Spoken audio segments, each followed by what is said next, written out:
Ta parole est une lampe à mes pieds, une lumière sur mon sentier. Psaume 119, verset 105. La méditation.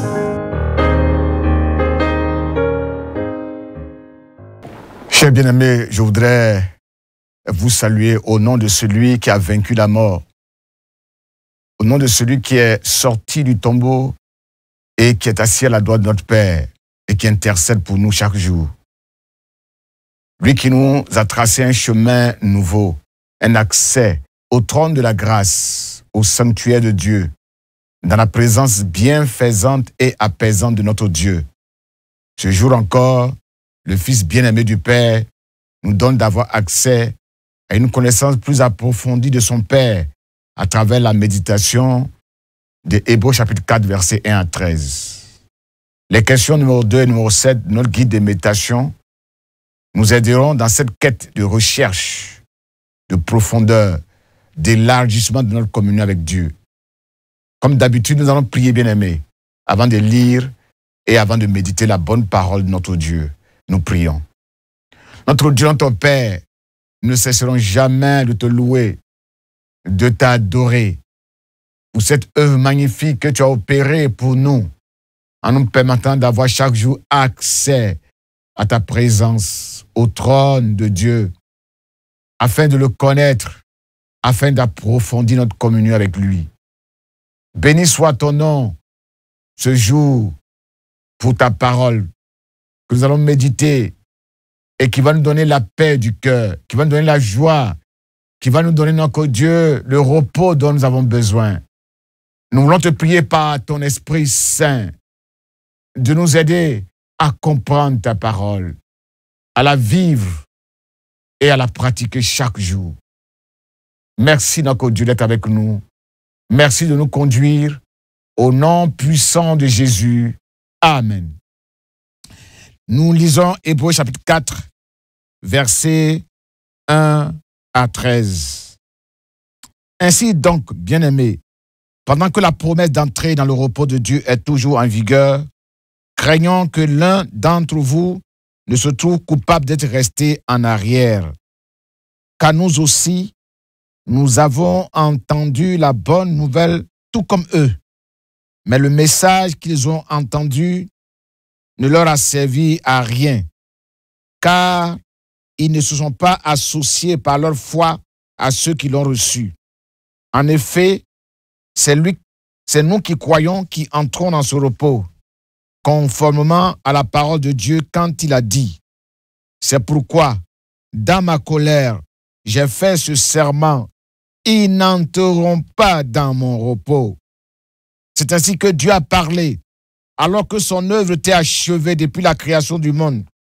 En effet, il est dit quelque part, à propos du 7e jour, « Et Dieu se reposa le 7e jour de tout son travail. » Et dans notre texte, il dit, « Ils n'entreront pas dans mon repos. » Il demeure donc établi que certains doivent entrer dans ce repos. Or, ceux qui ont les premiers entendu cette bonne nouvelle n'y sont pas entrés parce qu'ils ont désobéi à Dieu. C'est pourquoi Dieu fixe de nouveau un jour qu'il appelle aujourd'hui.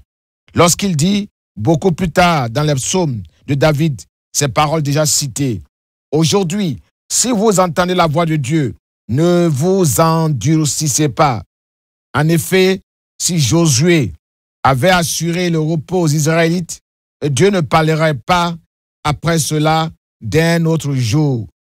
C'est donc qu'un repos reste pour le peuple de Dieu, un repos semblable à celui de Dieu le 7e jour. Car celui qui est entré dans le repos de Dieu se repose de ses œuvres comme Dieu s'est reposé des siennes. Empressons-nous donc d'entrer dans ce repos afin que personne ne tombe dans la désobéissance à l'exemple des Israélites. Car la parole de Dieu est vivante, efficace. Elle est plus tranchante que toute épée à double tranchant et pénétrant jusqu'au plus profond de l'être, jusqu'à atteindre l'âme et l'esprit, jointure et moelle. Elle juge les dispositions et les pensées du cœur. Nulle créature n'échappe au regard de Dieu. Tout est à nu et à découvert aux yeux de celui à qui nous devons rendre compte. Amen. Bien-aimé, la question numéro 2 de notre guide de méditation nous demande de chercher à comprendre ce que le texte nous dit sur Dieu notre Père, sur Dieu le Fils et sur Dieu le Saint-Esprit. D'abord, sur Dieu le Père, qu'est-ce que le texte nous apprend? Au verset 1, ce n'est pas une promesse solennelle, une promesse éternelle que Dieu offre à l'homme un lieu de repos. C'est une promesse irrévocable. Et au verset 2b, Dieu, dans sa colère, peut priver l'homme de ce repos à cause de son incrédulité, à cause de son manque de foi, à cause de sa désobéissance, à cause de son endurcissement. Verset 4. À la fin de la création, au 7e jour, Dieu aussi s'est reposé de ses œuvres. Au verset 3, malgré tout, comme le Père du Fils prodigue, Dieu est toujours disposé, depuis le commencement, à accueillir ceux qui sont égarés. Ses bras d'amour sont toujours ouverts pour éteindre et traîner plutôt ses enfants. Il est patient à leur égard. Il les attend dans son amour. Au verset 6, Dieu veut absolument que son lieu de repos, qui est parfait, soit comblé, soit rempli des enfants bien-aimés qu'il a adoptés, qu'il a acceptés dans sa maison. C'est pourquoi, après le refus des premiers invités, il ne se lasse pas. Il se tourne vers d'autres nations, vers les infirmes, les rejetés, les estropiés, les mendiants, les oubliés de la société, pour les faire entrer dans sa maison, dans son lieu de repos. Versets 7 à 10, Dieu, dans son amour, offre à l'homme une nouvelle opportunité de salut, un autre repos différent de celui offert par Moïse à travers la loi. Il promet un pays où coule le lait et le miel que Jésus nous accorde, le vrai repos que Jésus nous accorde. Et cette nouvelle occasion a été inaugurée par l'œuvre de la croix, l'œuvre de Jésus-Christ à la croix. Au verset 12, la parole qui sort de la bouche de Dieu est vivante, elle est pleine de vie, puisque c'est Dieu lui-même. Elle est puissante, elle est immuable comme Dieu, elle ne change pas comme Dieu, elle est toujours en vigueur, elle est toujours actuelle, elle ne passera jamais. C'est une parole qui est incisive, qui est tranchante, qui pénètre jusqu'aux profondeurs de l'être, capable de discerner, de révéler, de mettre à nu les sentiments et les penchants du cœur de l'homme. Elle juge les intentions et les pensées les plus secrètes de l'homme. Au verset 13, Dieu a le don d'ubiquité. Il est omniprésent. Il a la capacité d'être partout à la fois, en tout lieu, en tout temps, en toutes circonstances. Il est là, il voit tout. Il est aussi omniscient. Il connaît tout le monde, partout, dans le monde entier. Tout le monde est sous son regard perçant. Tout en nous est mis à découvert. Tout est nu. Rien ne peut lui échapper. C'est pourquoi chacun de nous passera un jour devant le trône du jugement de Dieu, où siège son Fils bien-aimé pour expliquer tout ce qu'il a fait de sa vie, tout ce qu'il a fait de ses talents, tout ce qu'il a fait en cachette. Qu'est-ce que ce texte nous apprend sur Dieu le Fils? Nous comprenons à travers le verset 2 que sauver l'homme par l'intermédiaire de son Fils bien-aimé a été toujours le projet initial de Dieu dès la chute de l'homme dans le jardin d'Éden. Au verset 10, le vrai repos, le véritable repos, la véritable paix que Dieu a mis en réserve pour ses enfants, c'est en Jésus-Christ, son Fils bien-aimé, qu'on peut trouver ce vrai repos. Jésus est le don de Dieu pour le repos de l'homme, pour sa restauration physique et pour sa restauration spirituelle. Dans Matthieu chapitre 12, Jésus proclame qu'il est le maître du sabbat, le donateur du vrai repos définitif et excellent, de la vraie paix obtenue au prix de sa mort à la croix du calvaire et de sa résurrection. C'est ce repos, cette fête de la résurrection que nous célébrons chaque dimanche lors de la Sainte Seine. Cette fête de la délivrance, cette fête où nous sommes délivrés de nos propres efforts, de la tyrannie du péché. Nous sommes délivrés des peurs, des soucis, des troubles. Jésus est le repos de Dieu, le sabbat de Dieu, donné comme une occasion de répit, une occasion de guérison physique, une occasion de guérison spirituelle pour tous ceux qui sont fatigués, tous ceux qui sont chargés. Venez à moi, comme Jésus le dit dans Matthieu 11, 28. Quelles sont les vérités spirituelles, bien-aimées, que nous pouvons relever dans ce texte? Versets 1 à 2. Dieu, dans sa grâce infinie, dans sa miséricorde insondable, comme un potier, il n'abandonne jamais son projet envers l'homme, malgré qu'il y a eu un échec dans le jardin d'Éden. Il a une réserve. Il introduit un autre repos, un repos céleste, éternel, plus excellent pour ceux qui croient et qui acceptent Jésus comme leur sauveur personnel. Cette promesse n'est pas une vue de l'esprit lointaine, virtuelle, une idée abstraite, une spéculation abstraite, un mirage, mais elle est actuelle. C'est maintenant, c'est aujourd'hui. Elle est encore valable, elle tient toujours.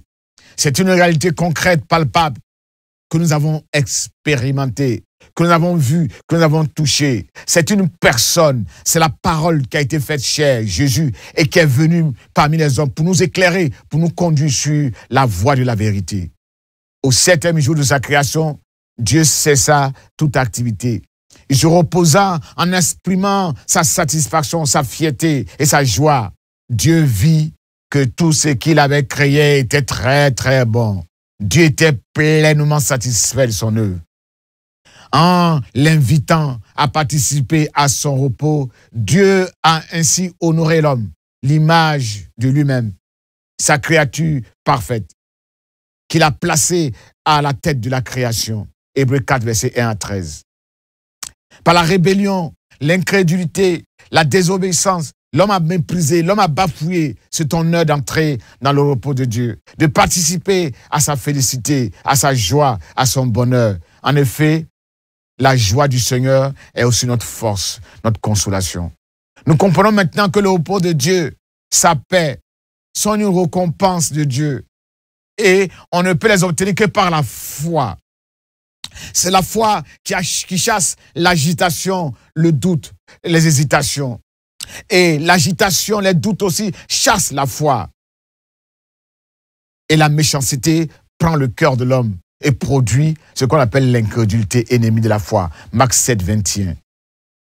Bien-aimé, le doute, l'incrédulité produisent le mécontentement, l'irritation et la révolte contre Dieu, source de châtiment de Dieu, comme les enfants d'Israël l'ont vécu dans le désert. Le doute rend la parole de Dieu, ses promesses inutiles, inefficaces, vaines, caduques. Le doute et l'endurcissement provoquent, bien-aimé, la colère de Dieu. Au verset 1, Dieu nous rappelle que cette promesse tient toujours. Mais nous devons trembler, nous empresser, car certains risquent de ne pas y arriver, faute d'avoir trop attendu le temps favorable, faute d'avoir saisi l'occasion en temps voulu maintenant. Sans effort, sans vigilance, sans discipline, sans persévérance, sans exercice, sans entraînement spirituel, on ne peut pas atteindre ce repos, ce lieu que Dieu nous promet. Il faut avoir donc les yeux fixés sur le but, ce qui exige de la concentration et faire des renoncements, faire des abstinences pendant la course qui mène jusqu'au lieu de repos. Il faut prendre soin de son âme chaque jour en priant, en méditant la parole de Dieu. Au verset 3, Dieu dit, dans ma colère, j'ai juré. Les incrédules n'y entreront pas. Et pourtant, il les attendait comme le père du fils prodigue.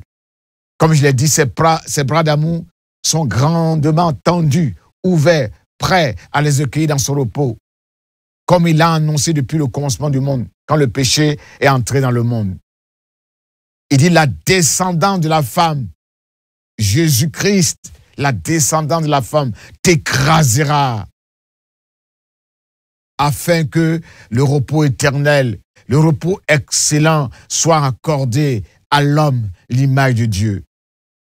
Jésus donc est le nouveau Josué qui nous introduit dans cette terre promise pendant le millénium, après toutes nos fatigues, nos combats, nos luttes. La loi de Moïse n'a pas pu faire entrer le peuple de Dieu dans le pays promis. Ils sont morts dans le désert à cause de leur endurcissement. Mais la justice en Jésus, qui se manifeste par la foi, nous fait entrer dans le repos éternel de Dieu. Cette vie de victoire. Ce n'est plus nous qui vivons, c'est Jésus qui vit en nous et qui nous conduit dans ce lieu de repos. Au verset 12, dans cette course, dans cette démarche, Dieu ne nous abandonne pas sans ressources. Il se tient à nos côtés. Il met à notre disposition la bonne parole de Dieu. Cette parole qu'il a fait venir, qui parcourt la terre, qui vient vers nous, qui nous guérit, qui nous transforme, qui nous bouleverse. Ainsi, pour que ces promesses deviennent réelles, pour que ces promesses deviennent palpables, pour que ces promesses deviennent concrètes dans notre vie, il faut que cette parole soit pétrie, mélangée, malaxée, broyée dans nos cœurs par la foi. Quand sans la foi, nul ne peut être agréable à Dieu. C'est par la foi que nous traversons le Jourdain. Nous passons par les eaux du baptême pour entrer dans le pays promis, le repos de Dieu en Jésus-Christ. Cette parole que Dieu met à notre disposition permet de stimuler notre foi. Parce que la foi vient de ce qu'on entend. Et ce qu'on entend vient de la parole de Dieu. Bien aimé, cette parole que Dieu met à notre disposition permet de stimuler notre foi. Car la foi vient de ce qu'on entend. Et ce qu'on entend vient de la parole de Dieu. Cette parole est une parole vivante. Elle est féconde. Elle est impérissable. Elle est toujours d'actualité, toujours agissante, toujours efficace. Et elle ne revient jamais à Dieu sans produire les résultats pour la gloire de Dieu. Ésaïe 55. Cette parole nous aide à nous découvrir tels que nous sommes, à nous connaître nous-mêmes. C'est un miroir fidèle qui ne nous ment jamais. Elle nous permet de sonder les recoins, les replis cachés de nos cœurs. Elle réveille notre conscience morte, sclérosée, et la place sous le regard pénétrant de Dieu. C'est un instrument de Dieu pour travailler, pour nettoyer, pour extirper le mal. C'est un instrument de Dieu pour travailler, pour nettoyer, pour extirper de nos cœurs la source de l'incrédulité, le manque de foi, la rébellion, l'endurcissement. Car c'est du cœur, le centre de notre être, que viennent les sources de la vie. Proverbe 4, verset 23. Les paroles méchantes, les mauvaises actions viennent du cœur et souillent l'homme qui les prononce, qui les pratique. C'est du cœur que viennent les pensées mauvaises, le meurtre, l'adultère, la fornication, le vol, le mensonge et les faux témoignages. Voici ce qui salit l'homme. Matthieu 15, 18 à 19. La parole de Dieu est vraiment opérante, tranchante. Elle agit avec énergie, puissance, en profondeur pour opérer des miracles dans nos vies, pour réveiller nos vies endormies, desséchées, alourdies par les soucis du manger, du boire, des plaisirs et des responsabilités. Elle est capable de révéler ce qui est caché en nous, les obstacles, les pièges qui nous empêchent d'être rentables, d'être productifs, les liens, les tendances perfides de notre chair qui nous tirent en arrière, nous font reculer. Associée au Saint-Esprit, elle réveille les morts, les fait sortir des tombeaux, des prisons sataniques. Elle est capable de blesser et de guérir en même temps l'âme endormie. En la méditant chaque jour, elle nous fait pénétrer devant le trône glorieux de Dieu pour nous aider à nous remettre en cause, à changer d'avis, à changer de chemin, à éviter d'être condamnés avec le reste des hommes qui ne connaissent pas Dieu. C'est l'instrument parfait de Dieu pour nous discipliner, nous corriger, nous redresser. Amen. Nous te bénissons, notre Dieu, notre Père, parce que tu veux que nous entrions dans ton repos. Et tes bras sont toujours étendus pour nous recevoir dans ce lieu de repos. que Dieu, dans ton amour, tu nous as donné par Jésus-Christ, notre Sauveur. Il a ouvert pour nous cette nouvelle route, cette nouvelle voie pour entrer dans ton lieu de repos. Son sacrifice parfait nous donne la vie, nous donne la guérison, nous donne la santé véritable. Nous te bénissons pour la parole de Dieu, qui nous donne la foi, la confiance en toi, pour donc avoir les yeux fixés sur toi, avoir les yeux fixés sur cette espérance que tu nous donnes en Jésus-Christ. Donne-nous de nous laisser chaque jour être pénétrés par cette parole pour nous transformer, pour nous redresser, pour nous corriger et pour nous ramener sur le droit chemin. Donne-nous, pendant qu'il est temps, de ne pas, notre Dieu, perdre ce salut, de ne pas abandonner ce repos que tu nous promets. Donne-nous de rester fidèles à toi jusqu'à ce que tu reviennes. Merci pour tous tes bienfaits. Au nom de Jésus. Amen. Ta parole est une lampe à mes pieds, une lumière sur mon sentier. Psaume 119, verset 105. La méditation.